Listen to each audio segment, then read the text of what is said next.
কিন্তু একজন মা কখনো ভুলে না, এটা আমার নাইনা। তারপর যেন সিলভার ওয়েস্ট শেফকে জিজ্ঞাসা করে, তুমি যা বলছো সেটা কি সত্যি? সে বলে, অবশ্যই এটা সত্যি। এইদিকে ইউ খুশি হয়ে বলে, দেখো এটা সত্যি, এটা আমার নাইনা মেয়ে। ডুডু বলে, সত্যি? আপনি কি আমার আসল মা? ইউ জবাব দেয়, হ্যাঁ। ডুডু খুব খুশি হয়ে ইউকে জড়িয়ে ধরে, আর ইউ তাকে সাহায্য করে। পরের দৃশ্যে দেখা যায় ডুডুর জন্মদিনে যেন ডুডুকে কিংয়ের একটি মূর্তি উপহার দেয়। ডুডু খুশি হয়ে বলে, বাহ বাবা, এটা সত্যিই খুব ভালো। যেন দেখে বলে, আমার প্রিয় মেয়ে, তোমার যদি কিছু দরকার হয় আমাকে বলবে, আমি অবশ্যই দিয়ে দেব। ডুডু বলে, সত্যি? তাহলে আমার একটা মোবাইল ফোন দরকার।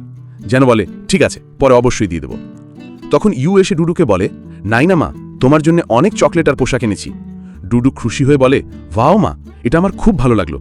এমন সময় নাইটিং পিংটং এসে ডুডুকে শুভ জন্মদিন জানায় আর বলে, লিটল প্লেস থেকে তোমার জন্য কমিক বই এনেছি, তোমার ভালো লাগবে।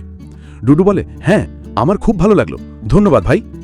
কাভি টিংটং গিফট দিয়ে বলে, প্রিন্সেস, তোমার জন্য স্পেশাল ডল হাউস সেট। ডুডু ধন্যবাদ জানায়।